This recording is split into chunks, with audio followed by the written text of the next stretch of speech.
안녕하세요. 한가회담의 한크입니다. 오늘 이 시간에는 최근 제가 올리고 있는 담스, 즉 저희 아들 PC 만들기 프로젝트에 대해서 이어서 진행을 하는 내용으로 영상을 만들려고 합니다.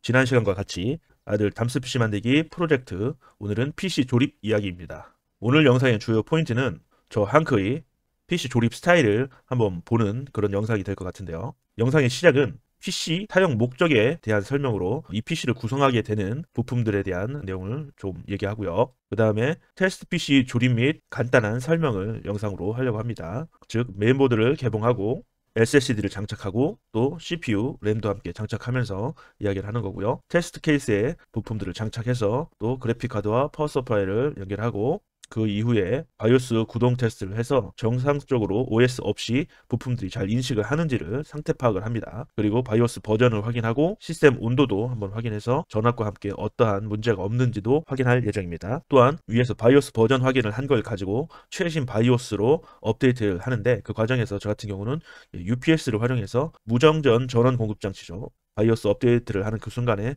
정전으로 인한 바이오스 벽돌 현상을 방지하기 위한 방법을 하고 있는 것을 한번 보여드리고요. 그 다음에 OS 설치를 해서 설치한 부품들의 부하 테스트를 한번 합니다. 그래서 부하 시 SSD 온도 또 CPU의 온도를 확인해서 적절한 쿨링 효과를 낼 수 있는 튜닝 부품들을 선정하기 위한 테스트를 하는 거고요. 그 다음으로는 이제 본 케이스에 장착하기 전에 튜닝 용품들을 위에서 나온 온도 결과를 가지고 SSD 방열판을 장착하고 휨 방지 가이드까지 장착해서 사제 쿨러로도 온도와 소음을 낮출 수 있는 그런 장착을 해서 본 케이스인 지난 영상에서 보셨던 개조 튜닝 케이스에 조립을 하는 내용으로 영상이 흘러가게 될 것 같습니다.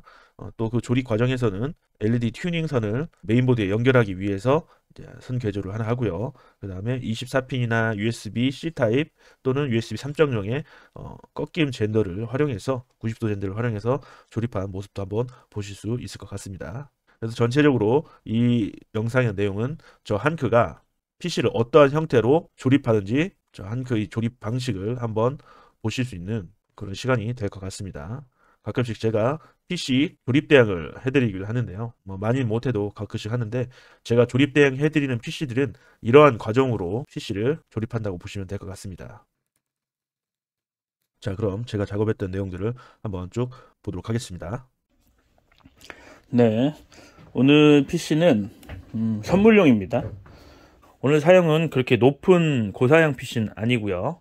일반적으로 우리가 사무용 또는 학업용으로 쓰면서 풀 HD 모니터 기준으로 옵션을 중간 옵션 정도로 타협해서 하면 100Hz 이상 이렇게 주사율을 볼 수 있게끔 사용하면 딱 맞을 것 같습니다. 그래서 학생들, 초등학생이나 중학생 이렇게 공부하면서 간간히 가볍게 게임 정도 하는 정도의 사양으로 만들어 보려 합니다. 자, 그럼 오늘도 역시 개봉을 하면서 하나씩 볼 건데요.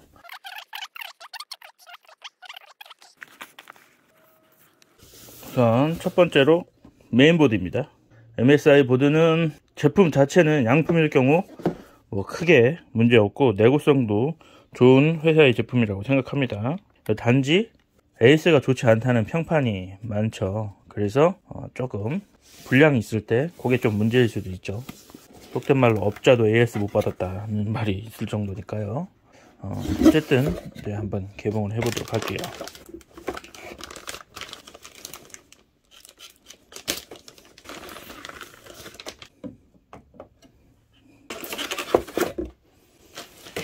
구성품을 한번 보겠습니다. 메인보드 본품, 그리고 블루투스 와이파이 안테나 스티커, 설치 매뉴얼, 그리고 드라이버 유틸리티, 소프트웨어 CD, 감사 카드, M.2 SSD 고정할 수 있는 볼트, SATA 케이블, 백플레이트로 구성이 되어 있습니다.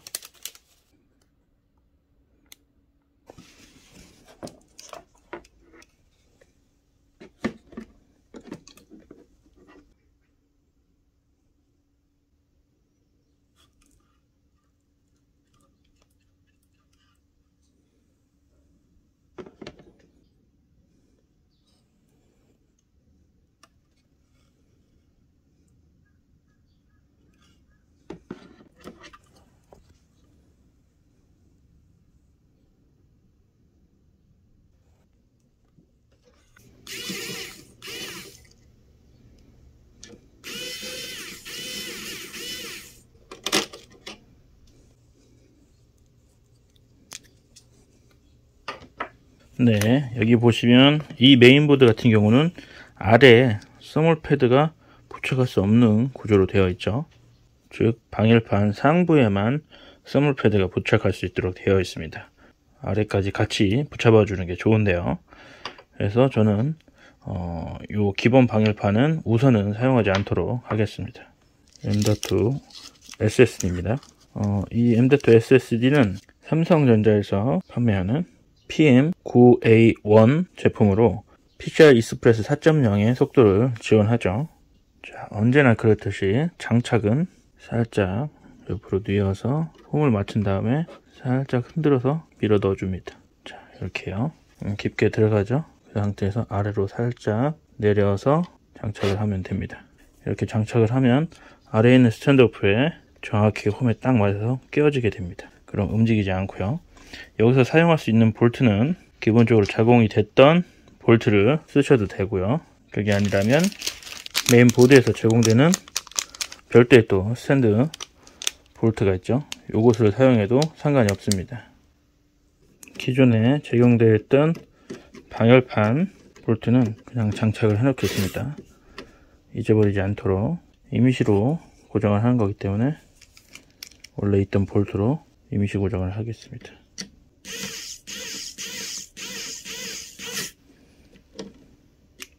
다음은 CPU입니다. CPU도 개봉을 하고요.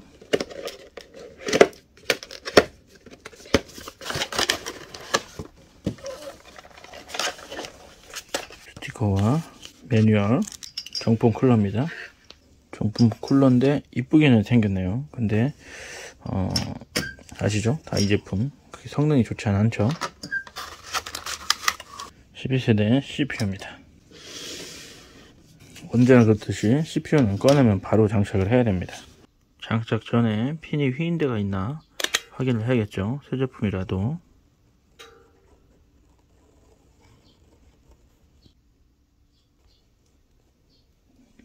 개봉을 하기 전에 CPU 소켓이 어느 방향으로 장착이 되는지 그것을 확인해 볼 필요가 있습니다. 장착하기 전에 모양을 보시고요.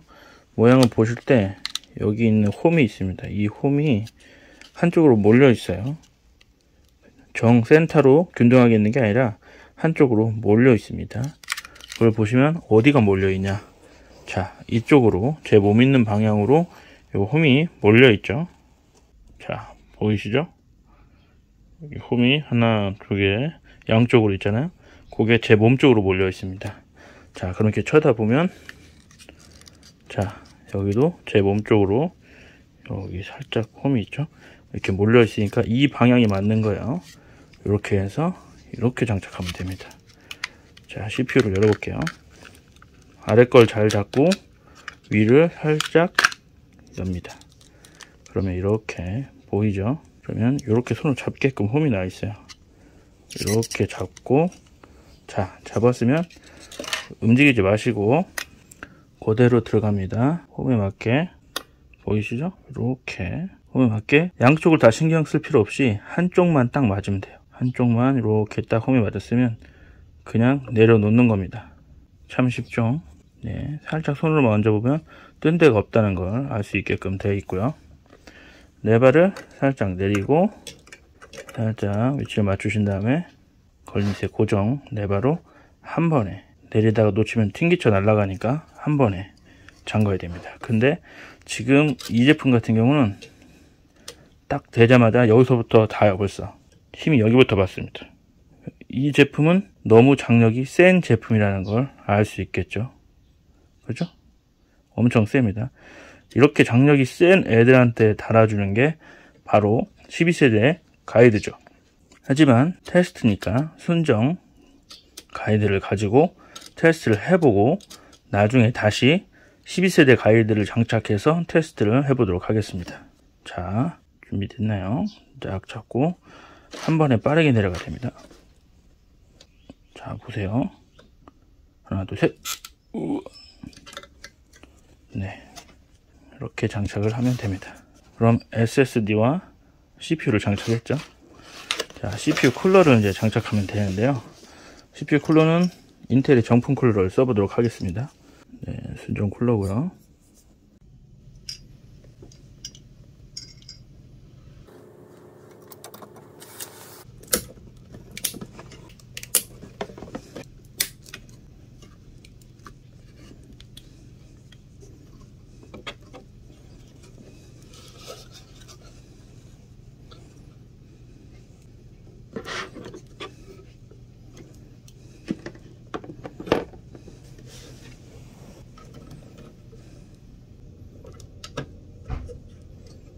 자, 이제 멤버에 메모리를 장착할 겁니다.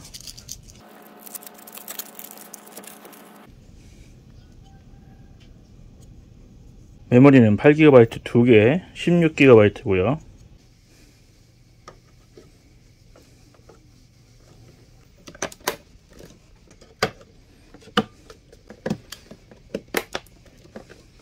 지금 하는 이 작업은 바로 누드 테스트입니다.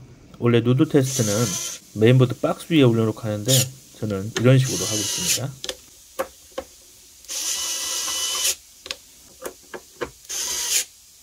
그래픽카드는 RTX 3050 제품을 사용하고 있고요. 이 제품이 초기 출시 가격이 많이 높아서 3060 대비 가성비가 좋지 않은 그래픽카드로 되어 있죠. 근데 저는 이 제품 처음에 51만원에 나왔을 때 운 좋은 일이 있어서 저는 35만원에 구매를 해두었던 겁니다. 그래서 지금 필요한 때가 돼서 사용을 하는 거고요.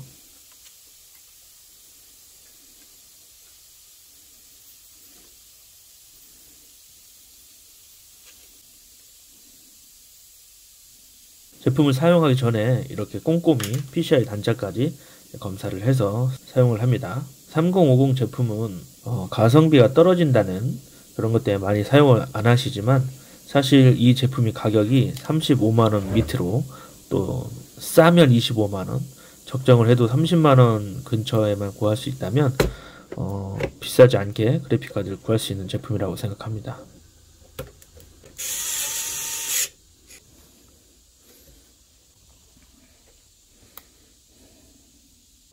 파워서플라이도 제가 주로 사용을 하는 마이크로닉스의 제품을 선택했고요. 화이트 제품 중에 600W 제품으로 클래식2 풀체인지 제품을 선택을 했습니다. 구성품은 본품인 파워서플라이와 전원 코드 그리고 파워 고정 볼트로 이루어져 있습니다. 물론 매뉴얼도 하나 들어있고요. 와이파이 무선도 체크하기 위해서 안테나를 장착하고 있습니다. 키보드 마우스도 무선으로 장착을 했고요. 프론트 패널 커넥터들도 장착을 해서 정상적인 사용 전체가 가능한지를 테스트하기 위해서 저는 이러한 방식으로 누드 테스트를 진행을 합니다. 아무래도 안정성을 확보하기에는 박스 위에서 하는 것보다는 훨씬 좋죠. 자, 이렇게 기본적인 부품을 조립했다면 첫 바이오스 구동을 해봐야 됩니다. 그래서 하드웨어 부속들이 잘 구동하고 있는지 비품을 울리는지 이런 걸 확인하는 거죠. 지금은 바이오스 버전이 좀 오래된 버전이라 그걸 확인했고요. 메인보드의 전체적인 부품의 온도들 그리고 그 밑에는 시스템 전원이 12V, 5V, 3.3V 이렇게 어떻게 들어오는지 그리고 이제 또 안정성을 더 확보하기 위해서 저는 UPS 무정전 전원 공급 장치를 이용해서 이런 식으로 바이오스 업데이트를 합니다. 바이오스 업데이트 중에서는 파워가 다운이 되게 되면 메인보드 자체가 구동 불능 상태가 됩니다. 쉽게 말해서 바이오스가 벽돌이 된다는 그런 말을 하는데요. 그러면 저희가 집에서 해결하기가 쉽지 않습니다. 센터로 보내야 되기 때문에 그런 일을 미연에 방지하기 위해서 UPS를 사용해서 저는 바이오스 업데이트를 하고 있습니다.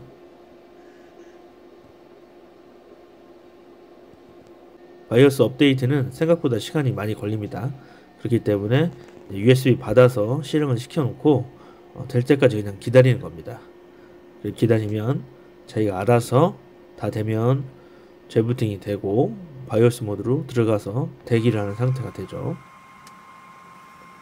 네, 이상 없이 바이오스 버전이 신버전으로 저번에는 109였는데 191로 올라가 있죠. 이제 전원을 다시 끄고 UPS를 종료시킵니다. UPS는 아무래도 냉각시키는 소리가 좀 크기 때문에 UPS 끄고, 바이오스가 업데이트가 다 되면 이제 다운이 돼도 별 상관이 없기 때문에 바이오스를 끝나면 UPS를 제거합니다.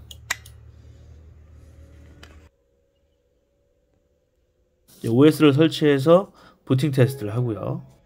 OS가 잘 구동하는 거 보면 업데이트 및 인터넷 연결 확인, 그렇게 해서 기본적인 구동이 되는지를 또 확인을 합니다. 네, PC를 테스트 케이스에 조립을 해서 지금 업데이트까지, 윈도우를 설치하고 윈도우 업데이트까지 다 끝났습니다. 지금 일기 테스트 중인데 온도가 벌써 높은 건 73도가 넘어갔습니다. SSD요. 방열판이 필요하겠죠. 기온이 그렇게 높지 않은 상태인데도 73도까지 이렇게 올라가는 건 좀 쿨링 성능을 추가할 필요가 있다고 생각한 부분입니다. 네, 전력 제한을 해제를 하고 돌리니까 이제 이렇게 4.0이 다 터지는 걸 볼 수 있습니다. 코어 클럭이 다 올라가죠. 아까는 전력 제한이 걸려서 클럭수가 다운되는 현상이 있었는데 지금은 풀로 다 들어가고 있습니다. 사실상 전력을 먹는 건 뭐 더 먹는 게 아니라 제한된 부분 때문에 전력을 다운시켜서 전기를 끌어가지 않을 뿐, 실제 전기를 먹는 것은 지금 80W, 81W 정도, 그 정도 끌어가고 있습니다. 최대로 봤을 때 82.6W 정도, 그 정도밖에 안 끌어가고 있습니다. 왜냐면 CPU 성능이 그 정도밖에 안 되는 CPU이기 때문에 오버클럭이 가능한 CPU가 아니기 때문에 더 이상 전력을 끌고 가고 싶어도 소비가 그거밖에 안 됩니다. 그래서 전력 제한 수치는 지금 9999 눌러주면 4095 정도의 와트수로 전력 제한이 풀려 있는 걸 볼 수 있죠. 하지만 실제 가져갈 수 있는 건 83W 이내만 지금 가져가고 있습니다. 그렇기 때문에 전력 제한 해제를 해도 큰 문제가 없고, CPU 쿨러 같은 경우는 지금 순정 쿨러로 돌리고 있는데 보시면 아시겠지만 81도 정도 나오고 있어요. 우리 사제 쿨러 달고 오버클럭 하는 CPU에서 80도 넘는 거는 뭐 예산일이죠. 그렇기 때문에 순정 쿨러도 전력 제한 해도 상관없는데, 소리가 좀 시끄럽고 케이스 안에 들어갔을 때 기온에 따라서 온도가 90도 이상 올라갈 수 있기 때문에 타워형 쿨러로, 사제 쿨러로 바꿔주는 것이 현명하겠죠. 아무리 12400이라고 해도 조립이 들어갈 때는 사제 쿨러를 달아서 조립이 들어갈 겁니다. 소음을 들을 수 있죠. 그래픽카드는 사용하지 않으니까 돌아가지 않고 있고, CPU 팬과 파워 쿨러가 작동하고 있습니다. 4.0 다 잘 터지고 있습니다. 최고 성능까지 다 뽑아내고 있어요. 지금 CPU 싱글코어 테스트를 하고 있는데, 싱글코어 같은 경우는 지금 클럭이 4390 정도까지도 이렇게 올라가는 거 보죠. 44배수까지도 이렇게 올라갑니다. 싱글 성능도 게임 같은 데서는 싱글 성능이 아무래도 좀 더 좋죠. 물론 요새는 멀티코어 게임들이 많이 나오지만, 처음에 온도가 높았던 SSD의 온도 감소를 위해서 슬림형 SS 방열판을 달았고요. 512기가에서 2개를 해서 총 1테라를 맞췄습니다. 그리고 CPU는 주사학에서 출시한 12, 13세대 CPU 휨 방지 가이드를 장착을 해서 기본 순정 가이드에 너무 과한 장력으로 인해서 너무 세게 눌리는 부분을 방지하고, 또 온도의 하락도 1점 몇 도 정도 있는 상태로 좋은 점이 있기 때문에, 그래서 지구사 가이드를 장착하게 되었습니다. CPU 같은 경우는 좀 과하지만 상크 공랭 쿨러를 달아봤어요. 저도 이 제품 쿨러를 사보고 싶어서 사서 이 김에 화이트 컬러를 한번 장착을 해봤습니다. 케이스는 지난 영상에서 제가 이제 튜닝을 해두었던 튜닝 케이스를 장착을 했고요. 여기에 이제 어셈블리 형태로 만들어 놓았던 메인보드를 장착을 하고 파워 서플라이를 넣고 있습니다. 작업하기 불편해서 세워놓고 파워 서플라이를 고정하는 거고요. 형상이 좀 건담머리 형태로 생겼기 때문에 약간 파워스플라이 조립하는 게 좀 까다로웠어요. 그리고 튜닝했던 LED를 연결하기 위해서 커넥터 개조를 하고 있고요. 메인보드에 연결을 해야 되니까요. 4핀 타입으로 되어 있는 RGB LED를 사용하고요. 12V 규격으로 사용을 합니다. 그래서 전선과 커넥터를 개조해서 만들고 납땜을 해서 절연 처리까지 하는 겁니다. 나이타를 사용하지 않고 인두질을 하고 있었으니까 인두기로 간편하게 저렇게 수축 튜브를 수축시켰습니다.